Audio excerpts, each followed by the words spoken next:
Yo, yo, yo, hope you're doing great as always.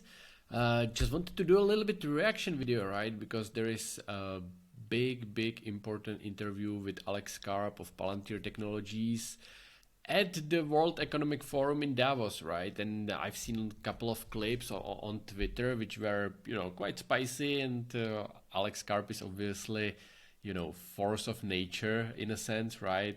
Definitely an iconoclast and, not your typical white straight teeth CEO. So I just wanted to go through the whole interview with him and maybe do a little bit of a reaction there because yeah, as mentioned, right, there are some small clips that are very interesting, but I'm interested, like the whole length. So if you have the patience to spend maybe 30 minutes with me and listening to some of the stuff, maybe put it on 2x speed or something, but let's hear what they have to say. Is the CEO of Palantir, and Palantir is a very interesting, unusual company. We'll go through it, but let's go through your own background, how you came to be the CEO of this very successful company. Where did you grow up? I was born in New York. I grew up in the suburbs of Philadelphia, which meant I went to the local magnet school at Central. And you went to college where? And I went to Haverford, which is not very far away, and then I went to Stanford Law, and then I went to the University of Frankfurt for a PhD. And after your law school, most people practice law or do something like that. How come you wanted to get a PhD in philosophy? Well, I was very happy in undergrad, at least on the study side, and I thought I would change the world, and a kind of way to do that might be to be an advocate. And then I got to Stanford, and I owe Stanford a lot, but I kind of hated it. And I hated every aspect of law school, but it gave me a lot of time to read philosophy and talk to random people on the campus, including my buddy Peter. And then I realized this is not something I wanted to do. And because I kind of conceived of it as, okay, well, I've spent 3 years doing something I hate, I'll do something I thought I would love. And then I went and got a PhD. And did you ever take the bar exam? No. Oh. No. So 3 years and you're not a lawyer. Well, okay. I never was a lawyer. By the way, I'm proud of that. Although maybe, Okay. So to get a PhD in philosophy in University of Frankfurt, it helps to speak German. Do you speak German? I do. And how did you happen to learn German? Well, actually, of course, it's the short version. I learned it because I had a very tough girlfriend, but very tough. But the longer version was on my father's side. They were from a part of Germany. It's not part Bavaria, Switzerland, West Austria, Liechtenstein for about 1,000 years. And and my grandmother her first language was German. Didn't teach my dad a lot of German, but I think assimilation takes many generations, and so I kind of got to Germany with a already pre-German vibe. As an example, when I got to Germany, I was like, oh wow, I don't have to tell someone I love them to go on a date. I don't have to have 50 friends. I can tell people that I don't agree with what they said. It was very comforting. So a very smart German, Albert Einstein, had a hairdo not unlike yours. Is that? By the way, Albert Einstein's family was apparently, my family is apparently his neighbors, but maybe that was... Maybe that's where you got the idea. So do you comb that, or it just goes that way? It just goes that way. Although another funny story is when I was in Germany, they think American litigious stuff is so crazy. People ask, well, how do you afford to live here? And honestly, I was really poor, so I wasn't really affording it. And I told my German colleagues that, look, I bought the shampoo, it was too strong, and I ended up with this hair, and I sued them. But the funny thing is, everyone in my whole university believed it. I'm like, no, that's not true. I have this hair naturally. Now, your parents are alive, right? Yes. And your mother ever call you and say, comb your hair, or she doesn't do that? Well, yes, my mom calls. Well, first of all, you have to understand, my parents wanted an academic. Interesting It's stuff. like, there's a saying in Silicon Valley, ask for money, get advice, ask for advice, get money. And I think my parents were like, ask for a cultured journalist or an academic, get a business person. So they're already unhappy. So tell us about the beginning of Palantir. Whose idea was it? It was Peter's idea. Peter Thiel, very famous, long-term friend of mine, much better known for being arguably the best investor in venture in the world. and co-founder of Palantir. He called me, and I'm very grateful to Peter because honestly, I think there's exactly one person in the world that would have called me to co-found Palantir, and that was Peter. And Peter's like, hey, I've got this great idea. We're going to take the back end that we used at PayPal to stop cyber criminals, and we're going to turn it into a product, and we're going to sell it to the intelligence services because obviously they could use the best software in the world. And do you want to co-found this? And what year was that? That's 20 years ago? Yeah, that was rough. That was almost exactly 20 years ago because we actually then founded it a year later. So and did you say I'm not qualified to be the CEO of a company yet? Well, I wasn't being asked to be CEO. I was asked to be co-founded. No, I tell people this all the time. When someone gives you a really interesting offer that sounds incredibly good, you just say yes. So I didn't say like, now I've hired thousands of people. And that's such a great advice, right? Obviously, whenever there is an opportunity, you should just go and seize it, right? And figure out how to do it on the go, right?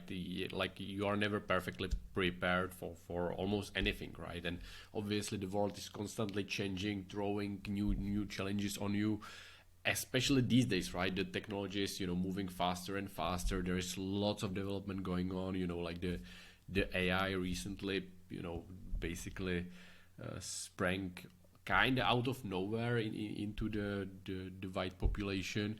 So you just have to be like really adaptable and just go for it, right? So I definitely agree with Alex here. Sometimes I feel like they're getting, a chance to change the world, and they're like, well, what am I going to get paid? What are the benefits? And I think, when Peter asked me to co-found the company, I just said yes. So yes, period. At the companies, it wasn't like, what am I getting paid? What's my equity plan? What's it like? I was like, yes, I'm starting. So period. The company was designed and I'm going to think about it. I'm going to ask my ex-girlfriend. Was it designed to be a software company? No, we were going to be the central idea really was there's a methodology so that basically PayPal the margins were thin. It's very hard to stop adaptive adversaries. Algorithms were slower than the actual adversary. They used visualization to find the adversary. Now, that concept was the concept. We, in contact with the client, like I had never been to a clandestine service, we, meaning my other co-founders and I, discovered that idea, while it was necessary, but it was not sufficient. You had to actually focus on the back end. And the back end was integrating data, and then my idea, modesty, was to integrate the data with data protection norms. And that became the engine that powers a lot of the countries in this room on the anti-terrorism side. In Silicon Valley, it's often the case that people who run these technology companies have a technology background or an engineering background. You don't have either. This is true. However, for reasons I could try to explain, but I've never been able to understand myself, I've been very, very reliable in picking out the best technical talent in the world. And in fact, one of the ways that, of course, in the Valley, no one believed me in the beginning. They would send in random engineers, and I was... That's maybe a good point, right? Some people criticize Alex for, not being technical, not he's a little bit like nothing and everything at the same time, right? A little bit, he understands the world, obviously, and has certain vision and also vision about the product itself, right? So, you can maybe make a similar case for example, Steve Jobs, right? Who was, in a sense, genius. What was Steve Jobs genius about? It was mostly the product, right? And how people interact with it. What's the vision? How to steer the whole company, how to put the right people in the right place. So that's, in a sense, talent on its own, right? So, obviously there are so many different people with many different skill sets.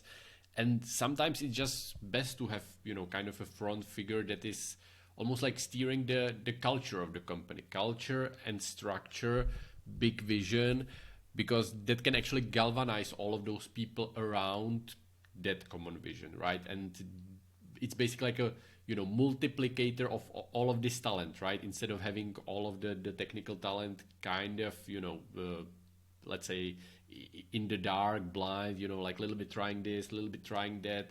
Hey, someone needs to set that vision, and almost like sometimes the ideas are kind of the hardest, right? Or like that highest tier of ideas, which for example in Palantir's case, it's a super complex product, right? And there are lots of things that are going on with the companies and with the software, and lots of demand on the actual output, right? So, you know, as long as we have someone who can steer that ship correctly, which, you know, Alex has been at the helm for those 20 years. So with all of the, you know, in a sense, controversy around him, it's still great to, you know, see him so enthusiastic about the vision. And you know, you just have to live with some of the maybe a little bit trickier stuff, and we might get into that a little bit later. You know, then they would occasionally send in the village idiot. And we're like, you send in the village idiot. And they're like, well, how do you know? And but the simplest explanation is technical philosophy involves irrelevant but it's distinctions that are very important to you emotionally. Coding involves very small but important distinctions that are important to the world. And if you have a proclivity, emotional proclivity for managing one, you can manage the other. And then as a second addendum, you know this on the side, of course, all your investments are successful, but most investments fail. And one of the big reasons things fail in enterprise is the products are not societally relevant. If you build a non-societally relevant product, you're going to have to compete with a company that is really good at sales or already owns distribution. Mostly they own distribution and they're great at sales. So to build a product that can break through, that product has to be so relevant to the society that actually people buy it despite not quite understanding it, and an engineer on their own will build a product. And maybe let me a little bit interject here, because that's what's a little bit, you know, bothering me the last couple of years with the big tech, which, you know, for example, as an example, right, Microsoft has the dominance on like the Google, on the documents, Excel spreadsheets, right, all of this kind of the Office package. And then came the Google and did the Google Sheets and Google Docs and everything, which is, you know, like 97% the same carbon copy, just more, a little bit more kind of the cloud-based. And you have a Google Drive, and on Microsoft side you have the OneDrive. So they are in a sense like completely identical offerings, right? So the only differentiator between those two is who can get to that customer primary, right? You might have some big company with, you know, 500,000 employees, and it's just, are we using Google Docs or are we using, you know, Microsoft Office package? And it's just about who can make that connection, who can make that sale first, or maybe, you know, sway the decision maker towards the decision. But it's not, there is not improvement, right? If there was an offering that actually, you know, makes it much better and like significantly better, people would suddenly switch to that, right? And in a sense, that's a little bit what is Palantir trying to do, right? Which, you know, just like really be that software, the operating system for the enterprise, right? So when you are actually making those tough decisions, you don't want to make them in an Excel spreadsheet, right? Where, you know, you are transferring the information from one department to another. And of course, this may be a little bit of an extreme example, but, you know, there is a big portion of companies that are still working in very, very archaic ways. And you just cannot afford that anymore in the world we live in, right? It's time to make that next step, and that's where Palantir comes in. Product for other engineers. And that's why, that's one of the big reasons almost all enterprise software companies fail. So originally your clients were the U.S. government and the CIA. Our first clients, so we got this investment from Incatel, which has always been controversial. It's a really small investment. Now they're no longer at the DPO. They exited, but it's always been very, you know, if you Google Palantir, you'll see. And if it's a left-wing newspaper, by the way, I'm progressive, and I think the left is wrong to hate on us sometimes, because without Palantir, the far right would be in a position of dominance, because Palantir single-handedly, with the police forces, stopped major terror attacks. But in any case, you'll read Palantir, CIA-driven data, in German it's Data Octopus, which is my favorite. It's like as if we're hovering, and none of which is true. But where did the name Palantir come from? In the Lord of the Rings, there's a globe which allows the forces of good to see what's going on and organize, and that's a Palantir. And the Palantir, plural is Palantiri.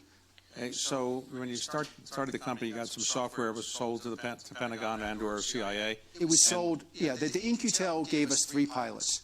One with the FBI, one with the agency, and one with a more classified part of the DoD. But interestingly, it was that part of the DoD that really got us off the ground, because they were struggling with finding out where terrorists were putting improvised explosives, and we figured that out in our product. The employees who work at companies like Google or Facebook tend to be more left of center than right of center, I think it's fair to say. So, and sometimes, like Google, they say, we don't want to work for the Pentagon. So how do you get employees? How many you have, 3,300 now or something? 4,000 if you include the people. Yep. All right, 4,000. How do you get employees who say, I want to work for the CIA, I want to do software for the Pentagon? Is that hard to do? By the way, and now it's not just American clandestine services. Probably the clandestine service almost if you're in a Western country, it's your country as well, whether they tell you that or not, for very important technical reasons. No, look, the fundamental basis of Palantir, both for clients externally and people internally, is, and we're very open about this, is like, we are not everyone's cup of tea. We may not be your cup of tea. By the way, we don't like people who are like, coming in and saying we want to kill terrorists and, just without data protection. So to make society work, there are basic functions that have to work, one of which is the reduction of terrorism, pushing back on, in my view, human rights abuses largely done by adversaries to the West. You may not agree with that, and bless you, don't work here. And what you'll find is 2/3 of the people in the Valley don't want to work for your company. However, 1/3 only wants to work for your company. And yeah, we don't get it. By the way, it's one of the concerns investors had in the beginning is like, because not everyone at Palantir has a clearance. In the beginning, it was for the U.S. government. Now it's for almost every government, depending on where we are. But that's also helpful, because you say, well, you don't want a clearance. Why? And like, yeah, I don't care if someone's smoked pot or they have a relationship to their hamster, as long as they acknowledge it, we don't care. But if somebody's like, hey, so it basically is a filter. Now, and by the way, we've been very critical, as you may know, people in this room know, of the Valley. And that also helps. Look, I bless your soul if you want to distribute carcinogens with your great intellect in the form of consumer internet. That's your decision. And if you want to get wealthy and give your money to philanthropy or not, that's your decision. We want people who want to be on the side of the West, making the West a better society, more able to defend themselves, protect data protection, and that's not for everyone. Let's go through that as an example. The war in Ukraine is one that your company's been involved with. Yeah, because it's super important that there are people like Alex Karp that has this worldview, right? Because obviously the more society gets advanced, the more people tend to think that, it's end of the history, everyone is, pure, good of heart. But it doesn't work that way necessarily, right? Because, there is this saying, it's better to be a warrior in a garden than a gardener in a war. And that's exactly what we should strive for, right? To have the capacity for violence, might, but at the same time, by having that, you deter the enemy from, infringing upon your rights or upon your, sovereign land, as there is an example of the Ukraine, right? Because, the Russia attacked Ukraine exactly because they thought that they will just, swipe through, they will get to Kyiv in, 2 days, they will just install their puppet government, and it's going to be, over like this in a month, tops. So, it's almost like bully in the schoolyard, right? Exactly the same scenario. You have a big superpower, you have a small, weak country, and they just want to grab them and, expand their sphere of influence. But hey, seems like Russia, a little bit counted their eggs before they hatched, and it wasn't that easy. Also thanks to Palantir. And the same principle can be applied to many different geopolitical regions, right? Obviously, there is the very hot spot of Taiwan, where let's pray we are strong enough to deter any kind of war there, or any kind of because that would be definitely nasty development, right? So that's what you want to do. And unfortunately, you have to develop also, nations' military might. So there is, in a sense, perpetual stalemate between the nations, similar as during the 60s, 70s, the Cold War. Both sides had the nukes and they were aimed at each other, but it was that perpetual stalemate, right? So you could develop all of the other parts because you were locked in that conflict without any of the side having that one-up power. So let's continue. Can you briefly describe what was described in a Washington Post article recently about what you're doing to help the war in Ukraine? Well, so the genesis was our product's very well known. We have a counter intel product, it's called PG, which is very well known. We have a commercial product called Foundry, is very well known. We have a product that is not well known called MetaConstellation, and that product allows you to use algorithms on large data sets to hone in on adversaries over, say, for example, a whole country. And the integration of data the infusion of data from satellite, telephones, other sources, classified sources, and then the disambiguation of that so people only see what they are allowed to see on the battlefield is something that took us 15 years to build in various forms. The Ukrainians, without going into all details, but some of it, they of course went to the most important services in the world and said, okay, what should we use? And I'm very proud to hear they had one answer, Palantir. And then we were asked if we were willing to supply our product philanthropically, basically, for free. And I was very in favor of this because our primary mission is, in fact, to set a global standard for the world for behavior. The product then allowed them, according to this article, to do targeting with a factor of 20 better, which basically, of course, the primary heroes here are the actual heroes of the Ukraine. And they're also, I have to say, one of the caveats is they're very, very technical. The people that have used our product there are world-class engineers, but they were also able to train normal engineers. And in their hands, they were able to change the targeting ratio, which, according to David Ignatius, played a big role in changing the course of the war. Okay, so can the U.S. government get this same kind of software? Does it have it? Can you say that? The U.S. government has our software. Okay. And uses it very aggressively. I mean, look, the role of the U.S. government and the British government and others is somewhat sensitive. Some of it is in this article from Days and Nations, some is not. But it would be remiss not to mention. And caveat here, right? Because, of course, in the West, we are more public. We build these products in public. Palantir is super important. The government has it in the US, in the UK. Some other smaller governments in the Europe, at least the parts of it, right? In Denmark, the police is using Palantir. In France, they have a Palantir at some capacity, depends. I'm not sure if they are using the whole suite or some of the smaller parts. But there is one important thing, right? It doesn't mean that the Palantir is some, super weapon that suddenly stops everyone else. Like, what does China have, right? Like, they probably have, or at least aspire to have something as powerful as Palantir, right? And obviously the Chinese, the CCP, right? They are autocratic. The government has, in a sense, all the power. They can divert all of the resources, meaning where here we in the West had to basically build the Palantir with the VC money, kind of with very in a constrained environment.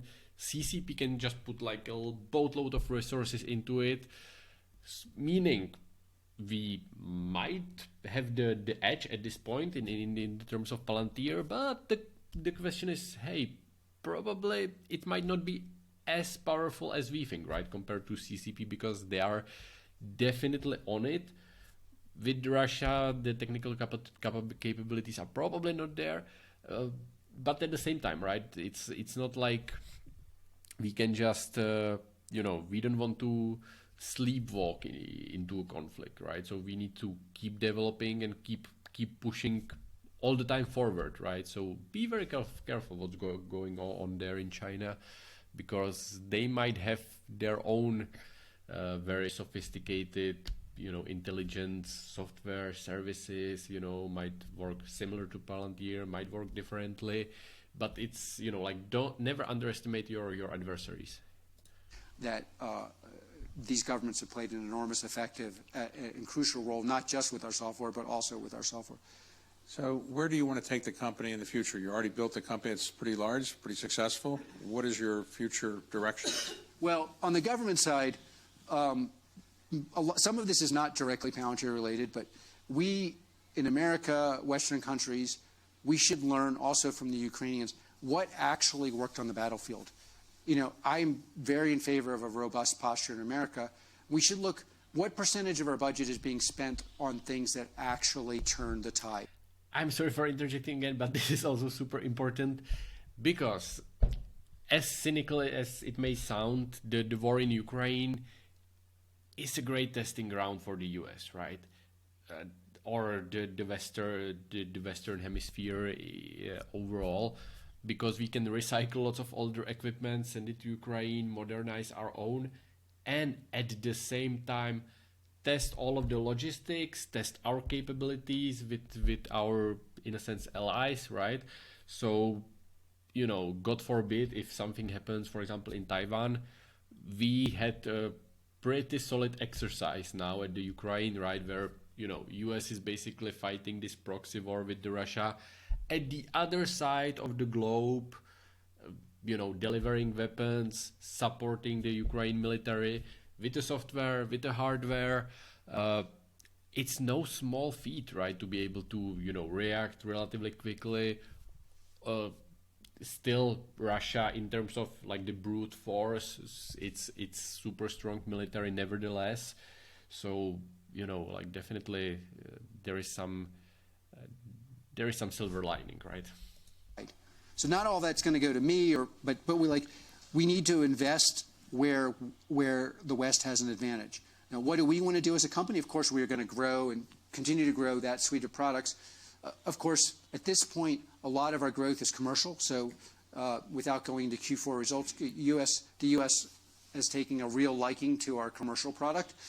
Growing that part of our business is obviously important. But my fundamental view of what Palantir should be is an instrument, a technical digital software instrument, which is, again, what we, I think, are the best at in America, that strengthens institutions, both commercial and economic and political, in Western countries. So today, your company is based in what city? Denver. But you, as the CEO, live in? I live in the backwoods in basically a shack in New Hampshire. And the reason that's so convenient and helpful to the company is? I mean, you wouldn't know it on TV, but I'm an extreme introvert. And so I hide out. But I travel. I'm back to traveling 250 days a year. And so I travel from office to office to office to office, tricking Palantirians thinking I'm meeting with clients when, in fact, I'm meeting with the most important client, them. Hey. What are you building? Why are you building it? What's working? What's not? How's our senior leadership failing you today? Please tell me how we're failing you today. How did we fail you even worse than you thought today? So you're also a pretty accomplished skier, right? Cross-country skier. So that helps being in New Hampshire? Yes, but it's really, I'm a very accomplished introvert. and in New Hampshire, I have no neighbors. I barely talk. I go into my little introverted cave. I come up with lots of ideas. I mean, we say, our clients know, sometimes who don't believe us, we build these products 5 years before anyone believes they're real. A lot of the inspiration for building those products comes from when I'm cross-country skiing. I think I'm the most accomplished Tai Chi practitioner in the Western business world. I do that. I walk around, I bounce my head into a log and think, oh, wow, we need a product that, or so-and-so is really good. And then, a lot of it's also like, when you decide a product needs to be built, or somebody like a Palantir or a Sham says, hey, this is a really interesting product idea.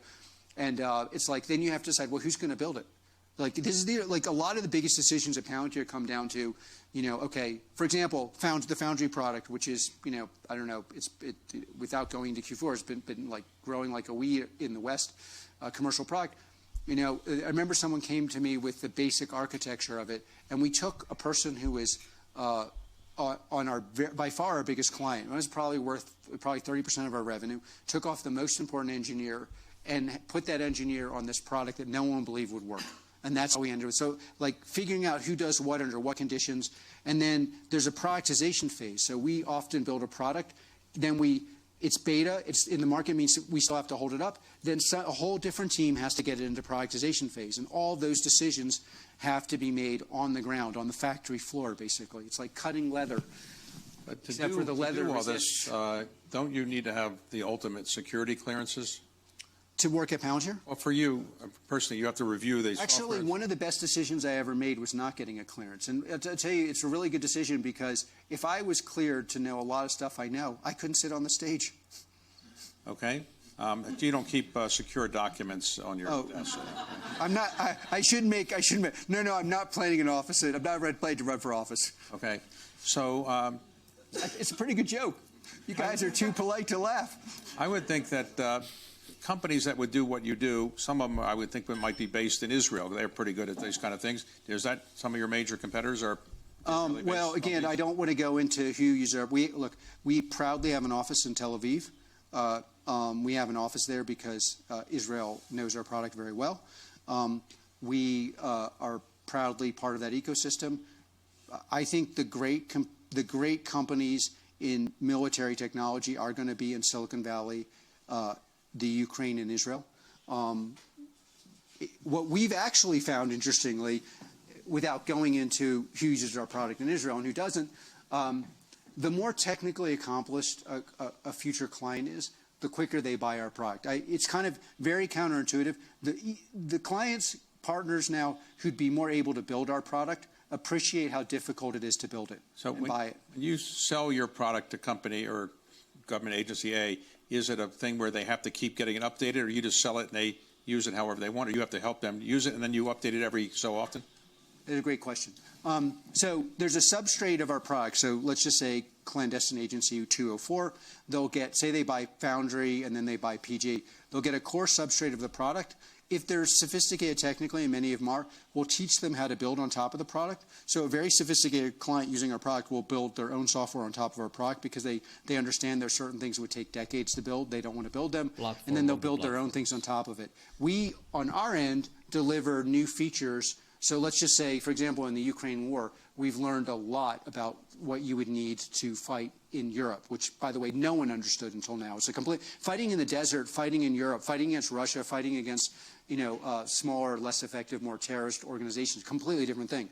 We'll then build features that we will, obviously, that's one of the reasons we only ship these to allies, that will then get shipped across, say, the NATO structure.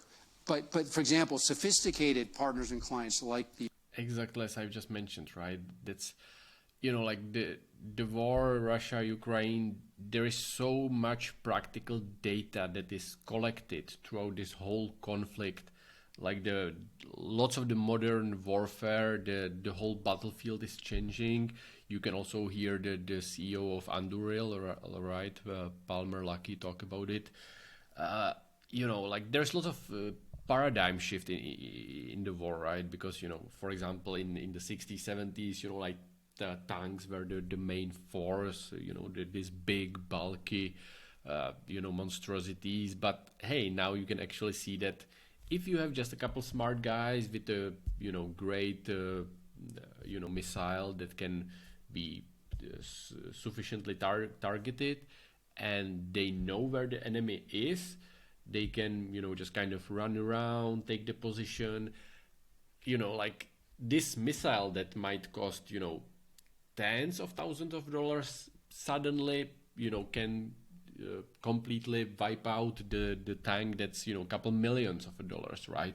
So then you just have, like this row of tanks or heavy machinery that is just being destroyed one by one by something that's smaller, more agile, targeted, and like both the Western intelligence and also Palantir is just getting so much interesting data, and they will get better, right? Because the more knowledge they acquire, they can learn from it, and this feedback. Ooh, scary. Ukrainians and maybe ones you've mentioned, will also build things on their own, and those things will be built on top or next to our product, and they own those things completely. And that's why it ends up being kind of good for both sides. A lot of CEOs of technology companies obsess over their share price, and the last year or so, share prices in tech companies have come down. Are you obsessed with your share price, or you don't care that much? I guess I'm supposed to say You do care. I do. Well, look, I care You're because one of the biggest shareholders, aren't you? Yeah. Well, look, the answer that, like, I care because the people who work at Palantir care. I do actually care about our shareholders. I actually especially care about the retail shareholders, the small shareholders. But I've been at this 20 years. I know that, like, you know, when we DPO'd with 700, I think, and 40 million in revenue, and during that, roughly in that phase next year, we ended up with a $100 billion valuation. It was like, and as I recently said, I didn't think, luckily I come from a family where I'm at the small table because I'm not an academic. I never thought I was that good at 45. I don't think I'm that bad at 6. I know how well the company's doing. It's funny, as someone who's been somewhat skeptical of the free market in many ways as a proud progressive and believes that we need to ameliorate the free market by having world-class education and helping people who've been underprivileged, medium long term, I have enormous faith in our clients, in this case our shareholders, to figure out if it's working or not. I know we built the product. I built our company as a product that will do very well under these conditions. So I'm obsessed about our company. Do I obsess about the share price every day? No, of course not. So many CEOs these days are being bombarded with needs to worry about DEI, ESG, and so forth. Is this something that you focus on that much, or you're not? Well, our clients use our product. I mean, the funny thing is, one of the things people are going to find out, we do very well. Like, one of the reasons that we power European clandestine efforts, intel, anti-terror efforts, with, in my view, success is proven by the fact that there have been very few terror attacks, luckily, and therefore the political ramifications are we still are run by kind of bourgeoisie parties and political parties in the middle, is that the Europeans have regulated counter intel to the point where it's nearly impossible to do it, and there's only one product that works and works very effectively. That's ours. ESG is a bonanza for us because regulators are requiring tracking of data down to the absolute miniature, most minuscule molecule. And that is very similar. It's isomorphic to counter intel because, for example, in counter intel, before you shut down an airport or authorize someone being taken out, you've got to look at every single data set. And so that's going to be very good for us precisely because, honestly, regulators don't understand how difficult the technical challenge is, and you've got a lot of purveyors of PowerPoints, fake software companies, and moderately useful software that are just going to massively fail against these use cases, and you're going to buy Palantir. So do you know how to write code? Are you a code writer? When I co-founded Palantir, I took the introductory class to writing code at Stanford. Somewhat, we have a Stanford rep here. Don't tell them it was, you know, somewhat on the side. But yes, I mean, up to a point. But again, you know, I wouldn't overestimate my role at Palantir. I wouldn't underestimate it. Bringing societally relevant things like PG ended up dominating counter intel. Foundry ended up being the crucial product during the pandemic. The Meta constellation is the crucial war product in the world. These are societally relevant products built years before you needed them. There are software engineers who will do that, but I feel, in all modesty, the fact that I work well with software engineers but have never aspired to write code like they do is a pretty important symbiotic relationship that has worked. A software company in Israel developed a product which could tap into anybody's cell phone, and it was said by the Israeli government, you can only sell this to certain entities, and if you sold it to somebody else, that's against the law. Do you have that problem where you can sell things? Whoops. Whoops. I guess I have a problem. Maybe we have a hand microphone. I think your mic is still working. Can you hear him? Is it still, well, the batteries are out. Well, anyway, Just speak loudly. Yeah. So, can you sell your product to anybody you want to sell to? well, again, there are limitations on certain of our products, but we've never even gotten there. We self-regulate to the point. I mean, this was a huge issue with early investors. They were very unhappy when I started telling them, look, it's not a joke. We're not going to sell to China. We're not going to sell to Russia. We're not going to sell to affiliate countries. We are going to, and they're like, well, what about ABC country? And like, yeah, look, you know, without going to every detail, people wondered, like, you know, there were people inside Palantir who didn't think we should work with certain countries, and we decided to. But then there's a long list of countries we have not worked with. Right. And in your case, the average person you hire, is he or she a PhD in some kind of technology product or technology skill? In other words, are they coders? Are they PhDs in what? The typical person. Look, the typical person we hire has a college, maybe a master's degree in computer science. Now we'll hire, but I would say 70% of our company is technical, meaning they can write code. But then another 10%, it would be technical at any other company. They don't write code at the standard we need, but they could do graduate level math. So if you take the graduate level math people plus the people who can write code, it's like historically been 85% of our company. So you're running the company, you like it, you don't intend to do anything else for the foreseeable future, not going to the U.S. government or anything like that? Well, I don't know if, like, I partner well with many governments, and especially the U.S. government, maybe partly because no one expects I'm going to ever come be in their role. So I don't think anyone's expecting me to run for office or work. So no. Look, you go ups and downs. Currently, I am very motivated. Look, you know, when you play, again, the heroes in the Ukraine are much more important than us at Palantir. But there's this dialectic, like in Hegel, you master slave, like there's this dialectic where you do this and it's hugely motivating to us and to me.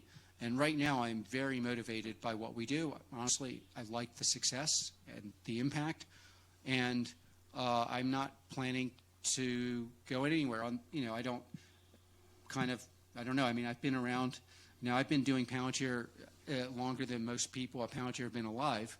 But, yeah, I'm not planning to really change that until... And you're not going to change your lifestyle. You're not married, no kids. You're just going to keep doing what you're doing that way, right? Well, I'm trying to meet people, but no, I'm not planning to change. Okay. But thank you for the shoot out. I'm very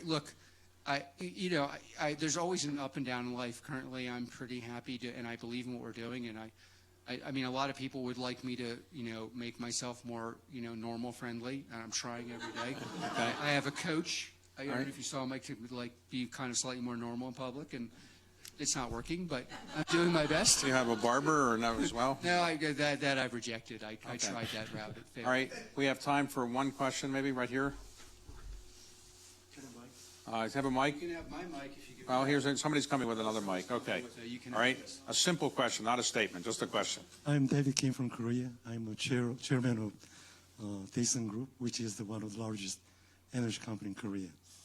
As a CEO, I've been dealing with many software companies and consulting companies, and I have always been very disappointed, especially not only because of the result, but also compared to the price they charge for me.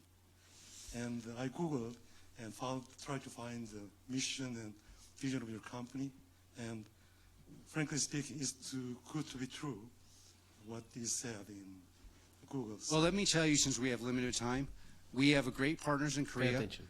You are right to be disappointed by software. Almost all software is either a PowerPoint or something disappointing. We live from people like you. Okay, so the question I have is, how do you price your service? And I'll tell you, we're very expensive.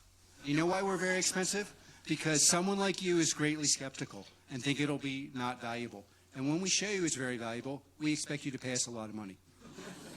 Okay, right here. We're not cheap. And part of the problem is the people that are selling you their software cheaply are selling you a PowerPoint or a steak dinner or, I'm a fan of Korean art and Korean food. They're like great kimchi jjigae, and the software sucks. Irina? Scott, David has a... This is one of the segments that was, kind of circulating on Twitter, and I think that's, very important part that both shows, maybe some of the strengths, some of the weaknesses, or, this is always hard conversation to handle, right? Because if you pay attention to the question, right, the chairman or who was it from the Decent Group, he was basically, a little bit intertwining, software or consulting, these two together, because that's, there's quite a big difference, right? Because usually the way you have at this level in terms of on the timeline of the development of software and consulting, you either usually have a software that's doing one specific thing, right?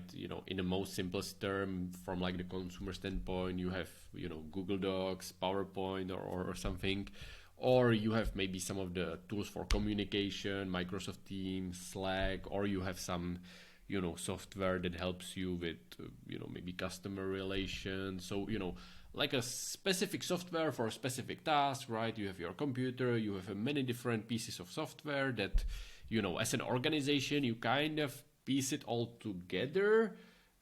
You have to communicate between these different parts. Maybe some of the people are using one piece of software, some people are using the other piece of software. So software is very fragmented these days, right? So, you don't have like some very powerful tool that would make that 10x difference. Okay, that's the software, right? And then you have the consulting part where, and there is definitely some value in consulting, some of the big consulting companies, McKinsey, there is value in those quote unquote PowerPoints, right? Those people have lots of experience with the businesses, how they operate, they can analyze and basically transfer some of these skills from, maybe from the knowledge of one business to another. So it can definitely bring value to the company, but again, it's not like that 10x value, right? Because what you're basically paying with these consultants, and you're paying a lot for this, in a sense, simple PowerPoint. But of course, that's also because lots of people spend a lot of time and have a lot of experience, long careers. McKinsey, have experts from many different areas. But in the end, you get, in a sense, kind of a suggestion, right? Hey, your business is operating like this. If you make these changes, you can probably expect some of the, these benefits, right? And it can maybe improve your, top line, bottom line, maybe, reduce the cost a little bit. You make a better revenue if you do this, maybe attract new type of client or something. So good suggestions. But it's always about the execution, right? So then you actually need to go make those changes. It doesn't always translate as presented, on that PowerPoint. It's always just a suggestion. It's almost like, hey, these consultants kind of show you, you're on the crossroads. You should probably take this way, but that's all you're gonna get from us. And then comes Palantir, right? Which is basically almost like a little bit marrying those two, right? It's a very powerful software with many capabilities on the same in the same suite, and at the same time that software can show you lots of these deficiencies in your company where you can actually improve. So it's almost like trying to displace a little bit of both, right? Get rid of consulting, get rid of thin software that's not doing much. Of course, now the question is to what extent Palantir actually fulfills that role. But from the use cases we've seen, for example, in the FoundryCon, it seems like there are really great advantages of using the Palantir software. And the way I usually explain it when someone asks me, hey, like Palantir, what's that company? What's their advantage? The way I usually explain it is that, hey, you go to Palantir, you get the software, you implement it in your company, and depending on the size, scope, and everything, let's say the Palantir can help to save you or make you $50 million, right? 50 million. That's a big chunk of money. And of course, it might cost you, 5-10 millions, right? But still, that's immediate 5x return on your money, right? So why wouldn't you take it? The only thing that's hard about this is that, hey, you actually need to do the work and implement those solutions, right? So that's one part. And then obviously the second part is how is Alex handling this whole conversation, right? Because it's, like a little bit confrontative, and, like selling, especially enterprise software, it's a lot about those relationships, right? And Alex is alluding to it, where lots of times those consultants are, going for dinner with you and invite you to golf and, kind of wine you, dine you, and how it goes next. So it's obviously a tough sell, right? And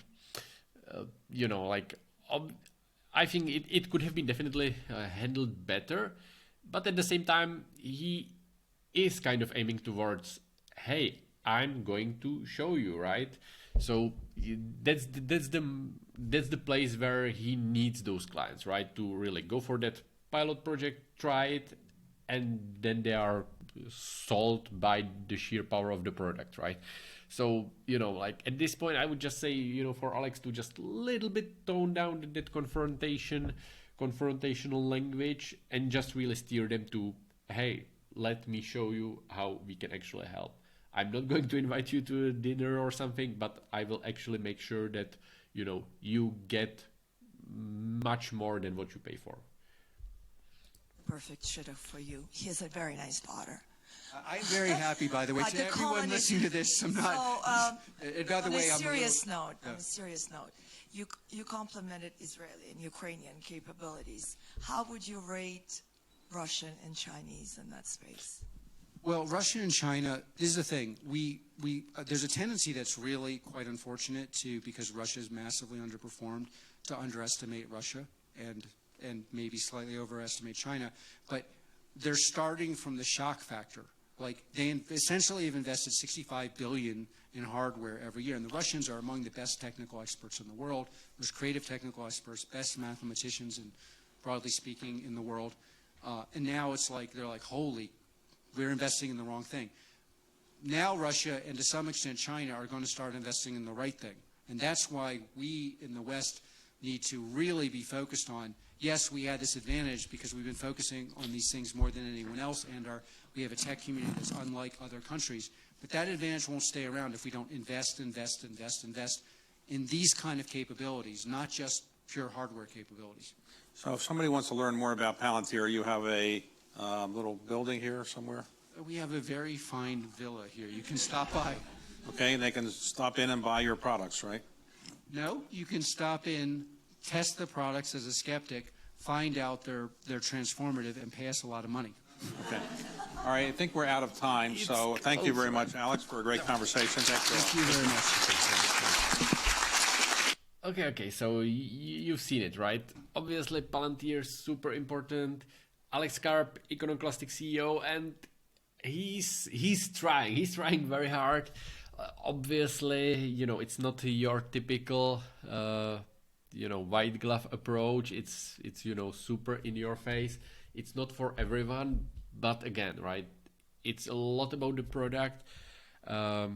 So yeah, let's see how the earnings are coming pretty soon. So let's see how Palantir navigates this environment, right? Because obviously they are in a position of power at this point. They have lots of money on the balance sheet. They are able to weather this economic madness we are having. They are also actively hiring, right? So in an environment where, Google just announced layoff, Microsoft announced layoff, like all of the big tech is just trying to get rid of all of those, people that they overhired during the 21-22.